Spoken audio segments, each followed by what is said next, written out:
Un jour, il y a eu une rencontre étonnante dans la salle d'attente du cabinet du pédopsychiatre Boris Levinson entre un de ses patients, un garçon de 9 ans qui était arrivé en avance à son rendez-vous, et son chien Jingles. Le garçon, qui est habituellement extrêmement renfermé, avait immédiatement commencé à parler avec l'animal avec enthousiasme. Par la suite, au cours de la séance qui l'avait suivie, l'enfant s'était montré de façon inhabituelle, ouvert et confiant. Et depuis ce jour, le thérapeute a commencé à ramener son chien à son cabinet. Et de la même manière que Boris Levinson, Freud aussi aimait conduire ses séances d'analyse en présence de sa chienne Joffy. Il avait constaté qu'elle exerçait un effet apaisant sur ses patients. L'homme, il est qualifié de biophile par Edward Osborne Wilson, qui est un biologiste américain, car tout simplement, l'homme, il est attiré par le vivant et il a un penchant à vivre en compagnie d'autres animaux. Aujourd'hui, il y a plusieurs approches thérapeutiques qui se fondent sur l'effet facilitateur des animaux, notamment en Allemagne et en Autriche. Il y a 3 psychologues qui ont mené une expérience sur 80 garçons. Ces 80 garçons, ils étaient en état de stress important lors d'interactions sociales parce qu'ils souffraient de violences familiales, de la perte d'un proche ou de négligence. Dans cette expérience, les garçons, ils avaient pour objectif d'inventer une histoire et réaliser des calculs mentaux.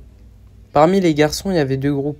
Un groupe qui était en présence d'un chien et un groupe qui était en présence d'un adulte aimable avec eux. Résultat de l'expérience, la présence du chien a diminué le stress de l'enfant, ce qui n'était pas le cas de l'adulte bienveillant. En présence du chien, la concentration de cortisol chez ces garçons n'augmentait pas. Non seulement les garçons en présence du chien avaient une concentration de cortisol plus basse, mais en plus les expérimentateurs ils ont remarqué que plus l'enfant s'occupait du chien, moins son organisme sécrétait de cortisol, qui est l'hormone du stress. Ceux qui parlaient avec le chien et le caressaient étaient plus détendus. En plus de cette expérience sur les 80 garçons menés par les 3 psychologues, d'autres expériences ont été faites pour mesurer l'impact du chien lors de psychothérapie pour adultes, et le résultat est le même. Le stress et l'anxiété diminuent nettement en présence d'un chien. En plus, on peut remarquer que lorsqu'on voit un chien amical, on a tendance à esquisser un sourire.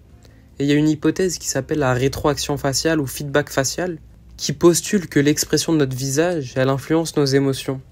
Notre cerveau, il associe à nos micro-expressions une émotion. Par exemple, si on sourit, même si on se force à sourire, ça pourrait améliorer notre humeur. En somme, les chiens, indirectement, nous rendraient plus joyeux. Enfin, être propriétaire d'un chien, c'est être au contact d'un être vivant constamment heureux. Par contagion émotionnelle, notre chien nous procure un bien-être, un soutien affectif par sa proximité.